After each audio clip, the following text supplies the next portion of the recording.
Hey, what's going on, my friends? It's Dave Sharpe. Welcome to Wake Up Legendary. And wow, my friends, I am so excited to be here with you today. We have a wonderful guest as well who's going to be joining us here in just a moment. I'm on my phone here, which is a little bit of a different look here than my computer. I'm cordless here this morning, so phone is going to have to do it. And that's the beauty of doing online marketing, is that we can use this plethora of devices that we have to get done what we need to get done. And so if you're new to Wake Up Legendary, this is, as I like to call, the greatest marketing show on earth. Why? Well, because it's the realest marketing show on earth. We have brand new people who come on as guests on this show. It's completely unscripted. And, we like it that way. We like to be able to have conversations with people without all of the hoopla and without the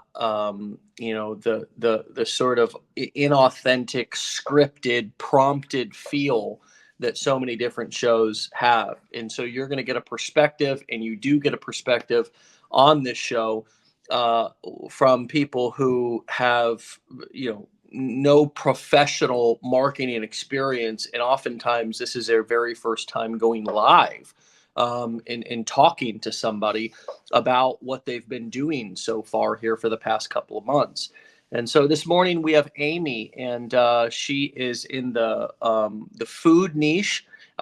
She's out in California somewhere. We'll learn more about her story here in just a moment. But one thing I want to say before we bring her on is that we appreciate your comments, and we appreciate you being here. All of your supportive comments, your compassionate comments, they mean so much to us, and they make this show so much more fun to do for you, because this is an interaction, in an engagement between us here, and we're of course having a conversation, but we know you're there, and your support here in the comment section means everything to us. So with that being said, let's get into the show and into our guest. Jalen, go ahead and bring on Amy to the show today. Amy, hello. Welcome to Wake Up Hello. Legendary. Thank you for having me. It's great to be here. Oh, it's my pleasure. I can't wait to talk to you. So tell us, first and foremost, was everything that I said on that intro accurate, to the best of your knowledge, in terms of this being scripted or prompted or anything of that nature? Yep. I've got some things that I'm like, okay, this is what I'm going to talk about myself, but nothing else is scripted. Okay, good. And where are you calling in from? Northern California. Okay, awesome. And so how did you find Legendary? What led you here? What's your motivation for following through once you found us? And do you feel like this has been a good fit for what you were looking for when you did find us? Yeah. So, just for like a quick backstory for me, I'm full-time working mom to two right here in Silicon Valley, and the pandemic kind of just put some things in my lap where I was trying to find joy in a time of or share joy, find joy and share joy in a time of just hard times, right? And so I started a YouTube channel, and because I didn't need more stuff in my life, right? We were trying to parent from home and work from home and all that stuff. But that kind of started a journey of the social media world for me. Mm, And so when I came into Legendary, and I can dive into, the history of all that, but I was already doing some affiliate marketing stuff, doing social media stuff. mm. Started with the YouTube channel that was finding joy, and then turned into this Japanese American life because I'm Japanese American and my kids are half Japanese. So kind of this trying to pass things on, plus people were asking about things, right? And then I started a food Instagram because I love food, and why not? Someone else was doing it on my team, and I was like, if she can do it, I can do it. And those things led to other things where I was working with brands, I was supporting businesses I loved, I was able to share things that I absolutely loved. And so when I saw Legendary and the uh, the challenge, the 15-day challenge, it was kind of a, okay, let's give this a try. It's like $7. I can do this, you know. Let's see what it's all about. And I loved the things that were shared. And I was at a point where I wanted to step it up a little bit more. Like I was already doing some things, I was already earning some money, but wanted to hone in on my copywriting skills, especially as I was Mm. building a email list, and wanted to learn how to share my story better, how to show up better for people, right? So that's where I came in, and then decided to step into the blueprints and keep going. Wow, wow. So you're in the food niche. That's the niche that you've decided to pursue.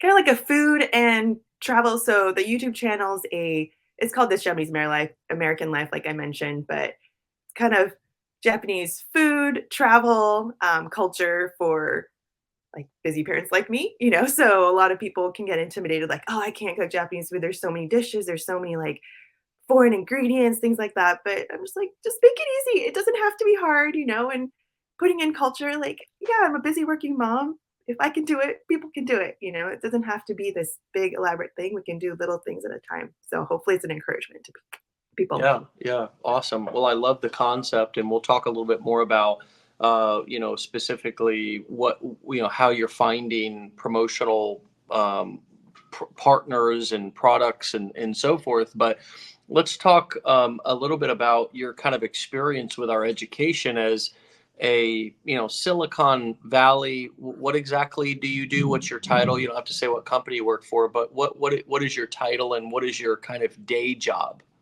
I'm in finance. Okay. And so dealing with, Excel sheets, money, reporting, that kind of stuff.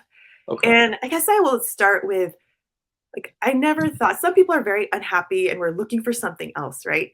And that's not me. I was fine. I am fine. But then I found this other thing that really brought me joy of being able to share with people things that I was passionate about. And Mm, I actually also ended up doing last year a Wellness for Moms Summit, because that was something that I just felt like was a huge need. And people kept asking me, like, how the heck do you do all these other things in addition to your job and being a full-time parent, right? Because all of these are full-time jobs that I'm trying to do because they keep me sane. It's kind of a creative outlet that keeps me sane as well. And so I make time for it. And thankfully, I have an understanding husband, right, that supports me also. And we do all these things together. But people kept asking me, how do you do all these things? And so that Wellness for Mom Summit was bringing together all these experts and um, putting together people that I really enjoyed following, listening to, learning from, and sharing that with my audience and friends and family. And so that was also another way you had mentioned, how do you find programs? How do you find things? Like people that I really enjoy learning from, mm. I send them that way too, right? Because I know if I can benefit, they can benefit. And I think that's a big part of this that I have come to love is finding things that I absolutely love talking about and can 100% recommend, right? That Yeah. it doesn't feel salesy, it doesn't feel icky to recommend people and then I earn money from it because I know they are benefiting way more um, Mm. from hearing about it. Yeah, yeah. Jalen, let's go ahead and put her handle up. Your Instagram, is that your main platform that you're working on and working from right now? It's it's my main handle for social media, and then the YouTube channel is different, but Okay. yeah. So let's talk a little bit about, what you were doing before going through Legendary and how you have improved that Mhm, from a marketing perspective since going through Legendary. So talk mhm, to us a little bit about whichever you prefer or both if you can, mhm, YouTube and Instagram. mhm, What did that kind of, I guess you said it was more of just a creative outlet or a hobby, something that was mhm, sort of keeping you sane through the pandemic. And now as you realize that you can recommend your audience, now that mhm, may have started with your friends and family and now it's grown into strangers who are just friends you haven't met yet, but you realize, wow, I can actually earn income from recommending products, programs, whatever it is that I'm promoting from my channels, and I can earn money and feel good about that, knowing that I'm sending people in a direction that is valuable and that hopefully they're going to get joy and value from. So talk to us how your business evolved from a hobby into more of a business, and how did Legendary contribute to that from what you've learned and experienced here? Mhm. So when I started as a hobby, it was kind of okay. I'm doing this variety of things, and I also don't want to discourage people from experimenting and trying out different things, right? Because I had this variety of things, as you can see, like the YouTube channel is different from the food Instagram, and um, but since deciding, okay, I want this to be a business, I did like a YouTube thing as well, where it's like, okay, how can I grow this into more of a business than just doing it for fun? Because I think it's a completely different strategy, and I'm learning that, right? And I think after taking Legendary, it was kind of like, okay, focusing in and narrowing down is really, really important. Now that I've had these, I started in the pandemic, right? So it's like 2 years of kind of playing around, seeing, having the variety. Okay, now where do I need to focus and where do I need to hone my skills, and focus my attention because I only have a limited time in my day, right? So how can I focus down? And then I'm also looking into how can I outsource some of the things that I don't have time for and it doesn't really need my brain. So right now I'm looking at, okay, for YouTube stuff, I need to kind of outsource that a little bit, if I can, figuring out that process and trying to systemize things a little bit more. Also trying to like, okay, focus on the who is who are my people? Who are my people? How can I serve them best? And I think this attitude of serving people, and that's really where the heart is. It's not about selling things to people. That just comes naturally from wanting to provide value, right? And sending people places. If I cannot provide something, sending them to someone else that can serve them better. Um, so really, I think the focus is the big thing that I took away from it. And like I said before, the copywriting, which is what I'm trying to improve, and telling my story in a better way. Yeah. And I can tell that selling is something that is not maybe a natural thing for you or something that you feel so comfortable doing. Mhm. Are you learning to embrace just marketing overall more in your life? And can you describe how you've gone, maybe even any limiting beliefs that you've bumped up against, that you've discovered about yourself or that were kind of hidden, that have or are or have kept you from sort of claiming and earning and experiencing what you deserve, which is to get paid for the value that you provide, if you are providing value, and I trust that you are.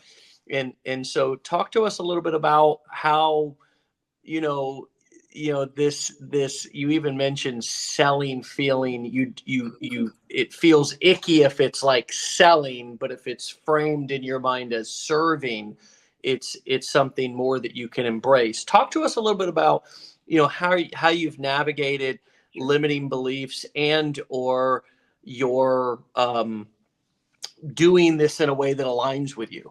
Sure. Yeah, I don't know if it's Asian culture, right? But there's a lot of, oh, I don't want to bother people. I don't want to um, like burden people in different ways or ask them to do things or ask them to buy things, right?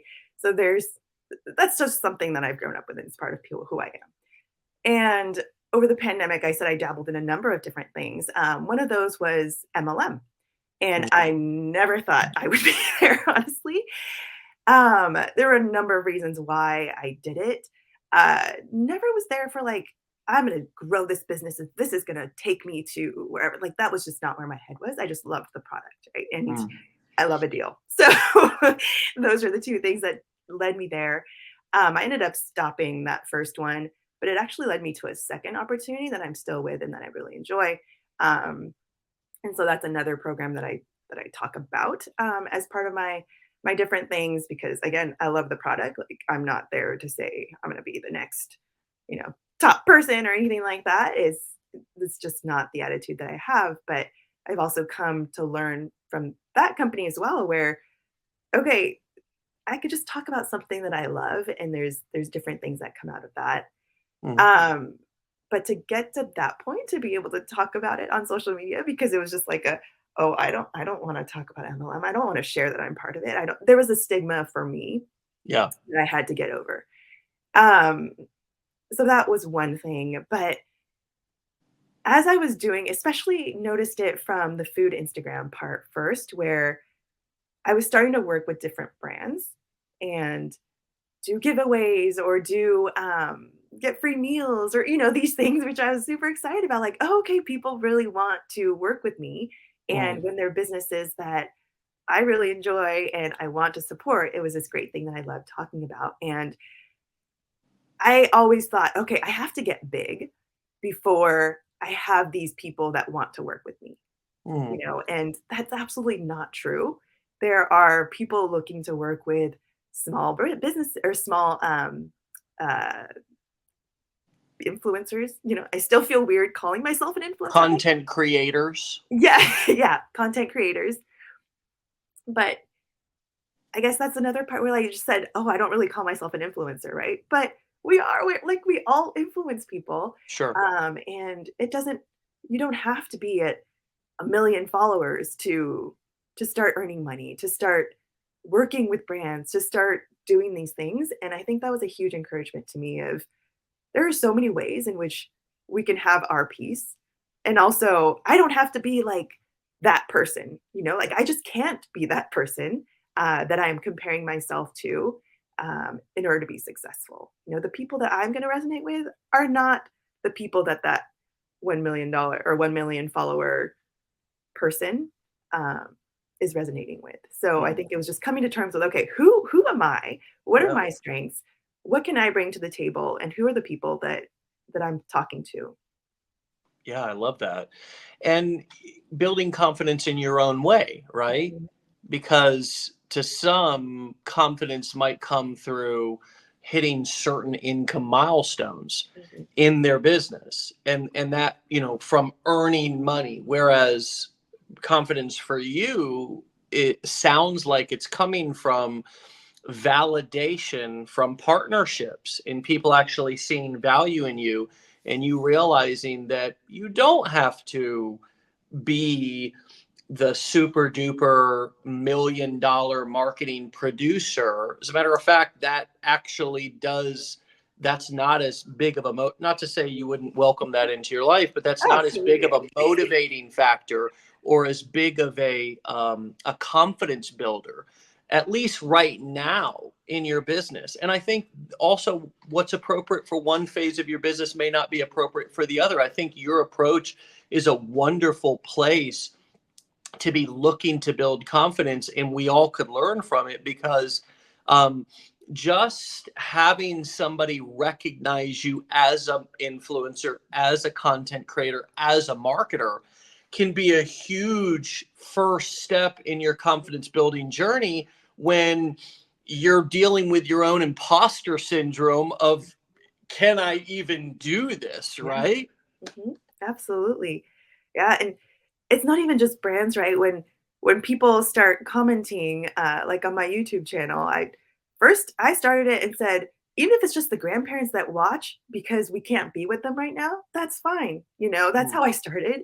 Yeah. And then now we've grown, right? And when I made that first 13 cents, I think that was the first like little bit that I got, it was just like "Thir- 13 cents. I mean, that's nothing, but it also shows how much more can come and Yeah. that hard work has paid off and that there are people that actually want to watch this stuff, and you hear the comments like for the summit, people had said, "Oh my gosh, this was one of the best summits that I've attended. Like I've gotten so much out of it. Thank you for doing this." And just the gratitude, right? Mm. It just hit home for okay, there's so many moms out there that needed this, Yeah. and to be able to provide that is big. And I bet that was even a great confidence builder for you to have people accept your invitation to participate in this summit. Can you talk to us a little bit about what a summit is, or at Sure. least what you put on? How did you organize it? That sounds really in line with our core four business models, because it's, we're all about really selling, creating content and selling information here, or marketing information here. So talk to us a little bit about the summit that you put on. How did you get the idea? And then how did you actually bring it to life and make it something that actually happened versus just a good idea that you had? Sure. So I had seen summits like all around, and I had attended several summits for, the parenting mom kind of niche. And like I'd mentioned before, I had talked to different moms and friends at work where we're like, oh my gosh, how do you handle all these things? Like, well, what do we do? And I read a lot, I listen to a lot of things. And so I was like, you know what? I can put on my own dang summit, and reached out to all these people that I never thought would accept because here's my limiting beliefs again, right? Like, oh, who am Yeah. I to ask these people to come with me? I don't have all these things except for like a YouTube channel and a small Instagram and all this. But people are happy to help and share and join Mhm. a thing that they feel called to, right? So I had 20, I think 20 different experts in the field. I considered it like four different categories. So parenting, physical wellness, mental wellness, and productivity. And so they all came and spoke for, 30-minute segments, 20, 30-minute segments, all pre-recorded. And so people can listen to it at different times. And uh, it just resonated in a big way for people. Did you put that on for free? Was that a lead generation thing? Did you sell it? I mean, what was it? And would you do anything different now that you've learned new marketing skills? Talk to us a little bit about the specifics of how it was marketed and what you gained from it, or what these other speakers gained from it. How did you present it to them in a way that was a win-win? Sure. So it was a free summit, but people can upgrade, right? So if people wanted to keep these videos forever, then they could pay the extra VIP or whatever people want to call it. I called it the Hmm. VIP pass. Yeah. And so they got some extras as well. Those are upgrades to some of the programs that some of the experts have, and whatever, freebies that they wanted to throw in. So it's kind of this big package. Mm. Um, so yes, it is a lead gen because then people are coming onto your email list, and people are also welcome to join the experts email list. People opt into everything at their choosing, right? So when I first talked to these different experts, I shared my heart of why I was doing this, right? And if that resonated with them, I said, okay, this is how many experts I'm expecting. And the experts I was looking for had a certain number of email or people on their email list already. So I was looking for a certain size um, of, of influence, I guess, and so that it was equal across the board. And people were happy to join, and it's helpful for them to gain a larger audience as well, right? So some people may already have a big audience, but who doesn't want to reach more people and help more people? So I think it's a win-win in all of that regards. And for them, it's, maybe doing an interview with me for 30 minutes, and that's that. We did some Q&As. I think I think I would change a few things as far as the live Q&As, and some of the time wasn't as worth the effort. So I Yeah. would definitely change that, but I'm planning to do like one a year um, going forward because I loved it as much as much hard work as it was. Yeah. It's trying to figure out the logistics of it. And I'm a crazy person that tried to do it all myself. I was like, I want to learn how to do this stuff. Yeah. But if I want to find someone to help me along with it, to take some of that burden off, then that's another part of that too. So how many did you add people to your email list through this? Yeah. And how much did you grow your email list from when it was where it was before the summit to after the summit? So I was at 0 before, so this was Really? yeah. That was not something I had focused on, and that was the one thing, right, that I'm learning on this journey of, "Oh, okay, I was just doing this for fun, but an email list is really important." And so, I grew to 1,000 just from that one that one summit alone. And so this is just a journey of growing and learning. And I think the one thing that I would say, I want to say to people is like, leave opportunities open, or like keep your doors open, right? Because none of this, I would not have thought I would be doing this like 3 years ago. I would not, or what year is it now? I guess it was 4 years ago that I started. I'm like losing track of time. But 5 years ago, I never would have thought I would have been doing any of this. I would have been perfectly content just being in my own world, and Mm. all of this stuff opened. And I already said some of the things that I never thought I would do, like social media. I didn't want to do it. I had my Facebook from my college years, which I don't want to say how many years ago that was, but you know, I didn't think I'd be doing anything else social media, and that has opened up a lot of different avenues for me as well. So Yeah. just don't say no right away.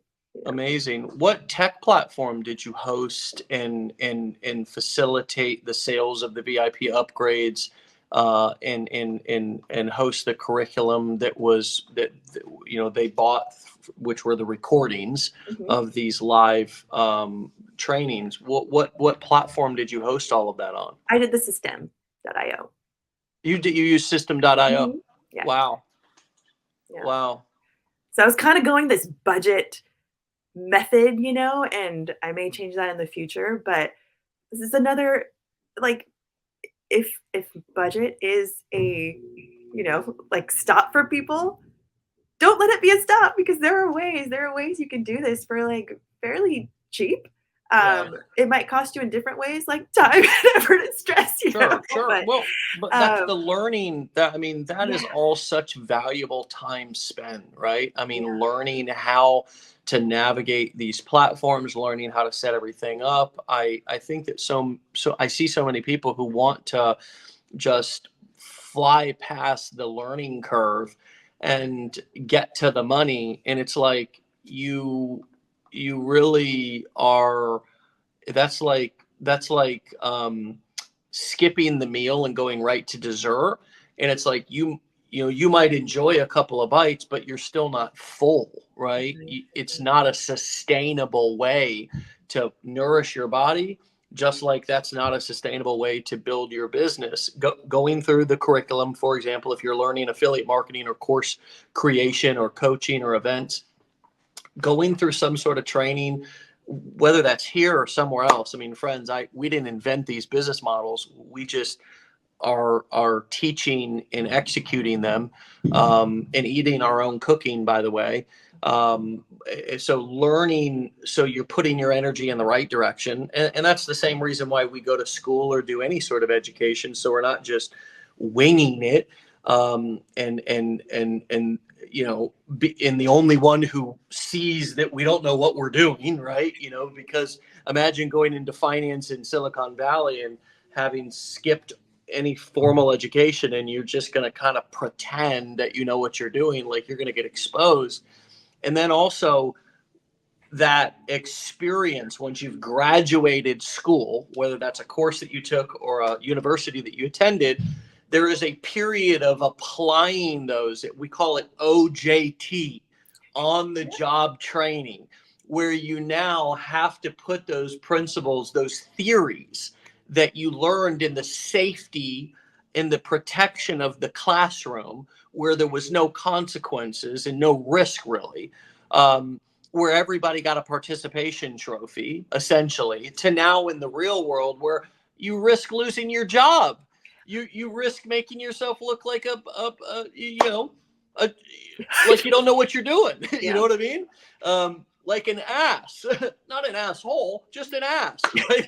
Um, and so, you know, I think that so many, and I don't know why that is, Amy. We're in this kind of fast, instant yeah, gratification society. I think for some of us, the pandemic slowed that down a little bit, but we've quickly forgotten, yeah, and we're kind of back to that. I want, I don't have any time to waste, and it's like, well, you're actually wasting time and you don't really realize it by trying to skip over the most important pieces. And it sounds like you're really recognizing and embracing the education as well as this OJT phase where the money is not falling from the skies. You're not an overnight millionaire, but you're learning the ins and outs and building your confidence in a way that is building a solid foundation. Does that feel like it fits? Yeah, yeah. And, I think I did a lot of the OJT trying to do it myself steps, and I wish I had found Legendary earlier, honestly, because the system stuff I learned, like, all on my own, right? I was figuring it out. I Mm. think I'm a fairly techie person, but I've been to some of the, where they call like, just hop-in hours, right? The office hours, and Yeah, that people weaving walk you through the through coaching this, program. right? Like, so if people need the help and you're not as techy, I don't want people to be put off by that because people are here to just guide you along the way and help you figure it out. And I've helped other people along the way too. Like I've joined other people's summits before after having my own. And I've also helped them with the tech. Like, how did you figure this out? This is so weird. And systems, not the easiest thing. Like I just kind of maneuvered and did some stuff. And so other people find issues too, and you help each other. And Yeah. I'm glad I took the time to learn that, like you said, of building that knowledge for myself, but there's also a fast track way, and sometimes you can buy your way into the fast track way, and sometimes you don't know there's a fast track way. And sometimes I think we have just we have to adjust our expectations because even though our business blueprints kind of flagship training program here at Legendary does come with course curriculum, which means that it's set videos, we also offer 2 live coaching calls per day, Monday through Friday. And the reason why we do that is because when you're on the field and you're playing the game, coaches are there. Think about every professional sports team. As you know, you watch film. That's one form of learning. You watch film, you sit in the film room. That's a huge part of professional sports and athletics that a lot of people don't realize how much these athletes and coaches study film, watching games, watching previous games of their upcoming opponents so they can learn kind of see what they're doing, learn what the other person is doing, and formulate a strategy. Then they go out onto the practice field and they start taking snaps, say it's football. And as the players are playing there, the coaches are standing there watching the players, and the players can turn around and ask the coaches, and the coaches can give feedback to the players. Then you go and you play the actual game on Sunday. And after the game, not only is there coaching during the game, but after the game, there's lots of coaching and feedback that happens. And what we do as first time entrepreneurs is we come in and we say, where's the course I can go through one time really fast, skip over most of it, and be successful the very first time that I try? And there is no professional anything, not athletics, not business, that works in that way. And so we must adjust our expectations to know that this is an ongoing, evolving process. And one of the benefits of our blueprint training that we sell here, that we build our business on, is this live coaching aspect. And it's not about let's just get in talk about something random live in front of you. It's really becomes valuable when you've taken some action and you're looking for feedback based on what you've done. Hey, look at my TikTok, look at my Instagram, look at my YouTube. I've got this question about this thing that I did. How do I connect? I'm having a hard time connecting these two software. And then that live demo, that live coaching becomes really valuable. As a matter of fact, we're also doing a decade in a day training that's happening right now for all of our Blueprint students. And we're teaching people how to build a campaign a marketing campaign as an affiliate in the chicken coop niche, which is a niche that you may not realize can become a profitable business a marketing campaign, um, but it can, and there's lots of different examples that we teach inside of Decade in a Day, and the value of that is actually seeing us set all the components up from scratch right live in front of you, and answer your questions along the way. And each and every Decade in a Day training, and we do these every other Friday, we bring a completely new niche into that training, whether it be real estate, investing, a manifestation, personal development, all kinds of different niches, and sort of show our students how to build a campaign. What's beautiful is that you start to see the similarities in the strategy. It's all the same no matter what the niche is.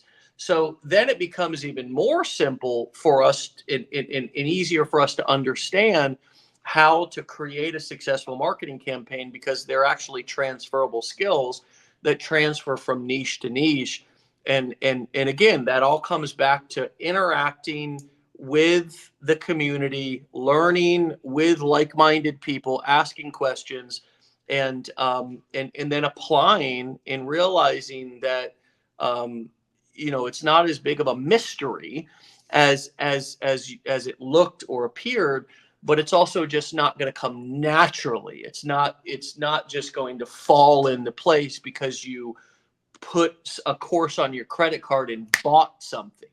And again, tying it back into my point, which is this kind of microwave society and expectations that we have to slow it down. And that's exactly what it sounds like you're doing on this journey. So what else have you run up into that has been a challenge for you? Getting on video, putting yourself out there. What other limiting beliefs have you overcome throughout this process that come up for you when I ask that question, that you could just share with our audience to help people understand that these things are normal, right? That just because you make it look easy, that hell, you may have recorded that video 15 times. We don't know. What Yeah. else have you had to overcome throughout this process? Well, I think a big thing is I don't have time, right? I think that's a huge thing that people say. And I think it myself all the time and have to be like, no, Amy, okay, figure out how to make time and figure out how to make this process easier. And like I said earlier, systemizing things, right, has been this thing. But I want to come back real quick to what you were saying for Decade in a Day, because I didn't even mention it. I totally should have, because I loved it. I did it like one of the first things that I did. Um, and even though I was familiar with a lot of the steps, because I had already set up my campaign, and like I said earlier too, I had dabbled in Systemi.io and all this stuff. So um, I knew a number of different parts of that, but there's always something to learn. And I also love that there's recordings of all of them, and also the coaching sessions, because I work a full-time job, right? And so those times just are not convenient for me. I've been able to join a few on holiday times for me, or if I took some days off, I'm like, oh, okay, let me hop on. I can finally join.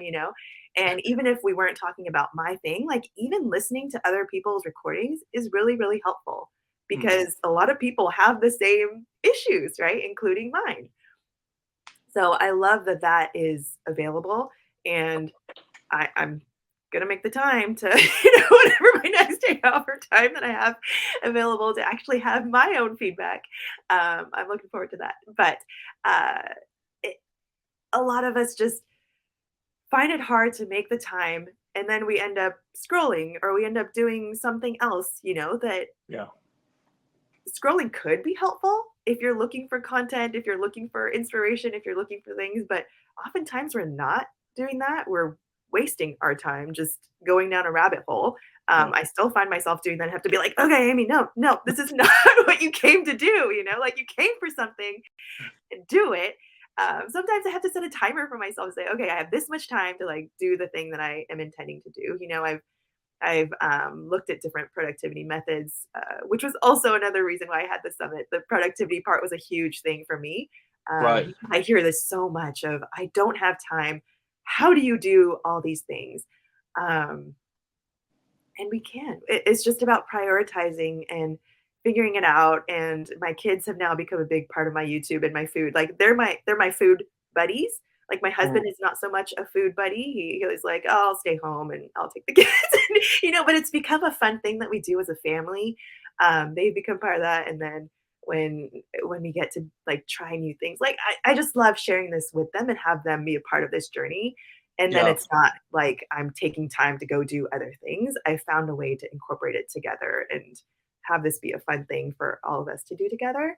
And the YouTube is also something that I want to pass on to my kids, like I said before, of Totally. culture and food and having them incorporated and having them have life skills is a huge thing for me and other Yeah. moms. So finding a Well, way to incorporate it all and prioritize it. Yeah. you answered that question about what have you overcome in such a creative and cool way, because obviously it's not a limiting belief, but it's a value that you have to align with, which is not taking away time from your kids and feeling like your business is this burden on the time that you have with them. And so you found a cool way to bond with them through this marketing process while also modeling for them skills that they're going to need without a doubt in this very fast growing society where tech and cell phones and social media are king and queen. I mean, there's just no way around it. I mean, you can't get a job and be successful nowadays, no matter what industry you're in, without knowing how to operate a cell phone, Mhm. without knowing how to navigate on a computer, without knowing how to, if you're a business who's not on social media and creating content, are you even a business? You must be a dinosaur business that is like oil, right? Or something, which is probably not going to be the business that you or I get into or our kids get into. Um, it's you. If you look at the 10 most or top businesses to start in 2024, go ahead, friends, fact check me. Just go open up a private browser so you have no cookies or anything influencing your search, and just type in top businesses to start in 2024, and 9 out of 10 of those businesses will be affiliate marketing, course creation, really the core 4 business models that we teach here. It'll be graphic design. It'll be AI consulting. I'm serious. Yeah, yeah. Go look Oh, for I yourselves, friends. All of you who are listening, this is the future, is like now. Like what the future that we were talking about back a few years ago is now. It's here now. And it's only going to get more tech. You being in Silicon Valley, this. It's only going to get more tech centric. We're not going to go. I think from sort of off topic, from a culture perspective, we might circle back into some more conservative, traditional, because society tends to cycle, and we've been very progressive, and we may circle back into more traditional approaches to family life and things of that nature, because that's just how society works. We cycle. Fashion cycles as well, but in terms of occupation and in terms of the economy, you look at the big 7, which are the top. This being in Silicon Valley, the top companies in the S&P 500. Um, it's Facebook, Amazon, Google, Tesla, Alphabet, or Meta, Alphabet. It's these Apple. It's these tech-centric companies who have taken over and dominated the world, really. And ironically, as you also know, being in Silicon Valley, uh, you know, so many of them are owned and operated by entrepreneurs, great marketers. You look at Apple was founded by a wonderful marketer, certainly a developer, but also a wonderful marketer. And while universities and traditional school, I'm not here to put them down. I'm not here to invalidate anybody's efforts that they put into traditional school, but the ironic thing is many of these large companies are founded by college dropouts, and many of the people who are hired in very talented positions are hackers and people who are self-taught, as you know.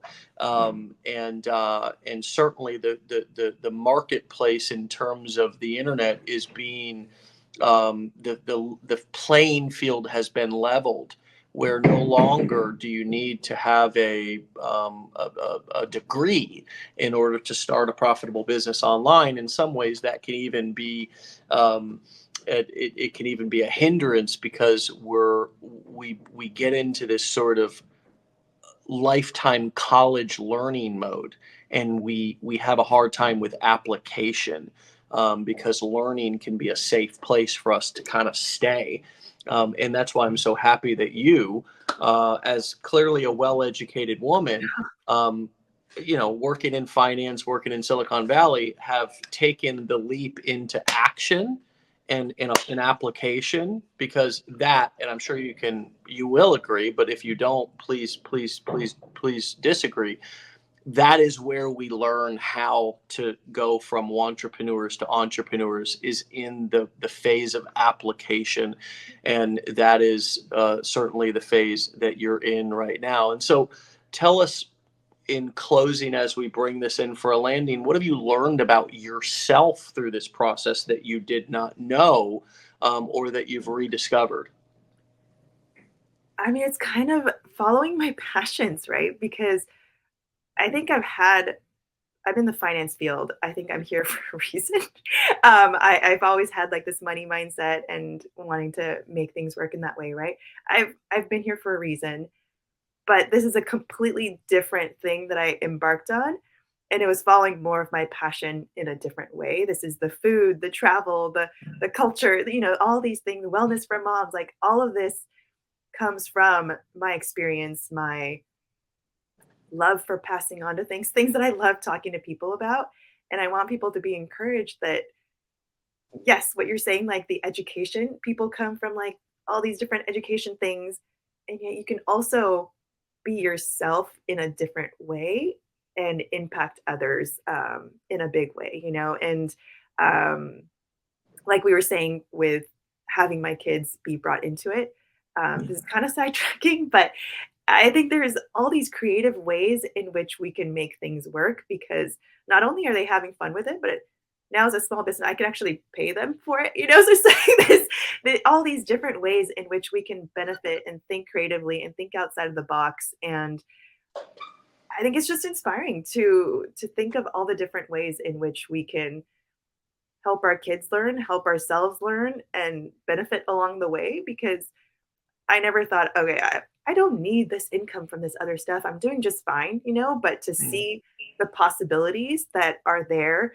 and what may lie ahead. And it's just encouraging to me Yeah. to say, okay, what would happen if I do become a full-time content creator someday? And will I allow myself to do that? Because there's always fear in change and fear in trying new things and fear in opening up these other side dreams, or whatever it may be. But I've seen people do it, and I see all the possibilities out there that I wouldn't have really entertained before. And so definitely see my eyes changing, my perspective changing, and it's Mm. really fun to meet people that I never would have met before, and see what's out there.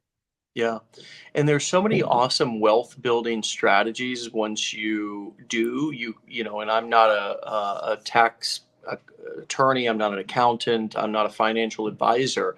But check with your financial advisor, do some due diligence and some research, everybody listening, about, what are some of the strategies that I can do when I own a business, particularly a business where I can incorporate my children and pay them even before they're 18, and potentially have some tax advantages, potentially begin to build some investment accounts for them. There's a lot of cool strategies that I don't want to get into because I'm not qualified to be able to talk about them and give that advice. But they're very easy to find. They're very easy to begin to go down a rabbit hole, and learn about. And using your children in your content, even if you have a simple picture up on your funnel or you have them in any of your videos, begins to open that door for them to be legitimate earners or employees, or be someone who you can begin to pay and take advantage of some of the tax advantages of paying them and beginning to build a nice little nest egg and or investment account or fund for them, while using that as a write-off inside of your business, because you're paying them for their services. You're paying them for their likeness, their image, them being in your content, and they do contribute. I have had my parents, for example, in my videos, and I have benefited greatly from using their story and their face, inside of my marketing, and I have compensated them for that as I've made money from using those various videos and using those stories. It's given me the opportunity to be able to give back to them, and do things for them that I never would have thought possible, that made their lives so much better. I mean, so much better. And I've heard your And story too, so it's amazing. Yeah. yeah, I mean, from being able to buy my parents housing and cars, and just impact my family's lives in ways that I would have never thought possible, that they would have never thought possible. And that all came from going on the journey that you've described throughout this episode, which is not an overnight, process, but it's a process of learning and growing and applying and adjusting along the way.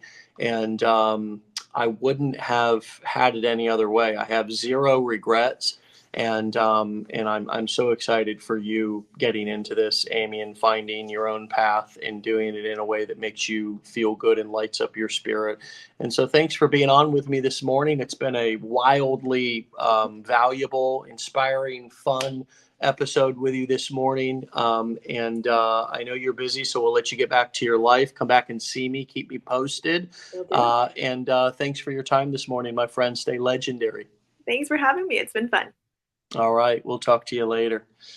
All right, my friends, you can follow Amy at Amy and N Seats. That's AMYNSEATS, Amy and Seats, over on Instagram and TikTok. From there, you can connect further with her and follow her, learn from her content, from her experience. But now at least you have the behind the scenes on what it's been like for her to go on this journey, and what it's been like for her to achieve the success that she has. Not an overnight thing, not an easy thing, but something that, from my takeaway from talking to her, very much worth it. And a lot of surprises and discoveries along the way. I think we don't know what we don't know. We don't know what we're going to get out of this. Certainly, many of us come in money motivated, and we get so many other things from this journey, including confidence, including connections, new friends, and so much more. So thank you all for the wonderful comments. As always, Adelita says, one more hat throw. Boom, there we go. Another amazing week of Wake Up Legendaries. I want to thank Joanne for sitting in and contributing and hosting earlier this week. And we'll be back here on Monday for another episode As always, my friends, stay legendary, be great, be good to yourself, give yourself some compassion along the journey here. You're starting something new, you're doing something that is hard, but if you follow through with it, it should definitely be worth it. You are worth it. Know that even if you don't believe it right now, you're worthy, and you're deserving of the life that you are going after right now, that you have, the intention of creating here by starting this new chapter. And we're here to support you every step of the way. And so allow us, take some action, ask some questions, get back into the training this weekend and finish whatever you started, and then apply it, because nothing's going to happen unless you do something with it. All right, my friends, stay legendary. Get out of here. Thanks for your time today and all the amazing comments. And of course, thank you, Amy, for an amazing episode. Stay legendary, my friends. Get out of here. Peace.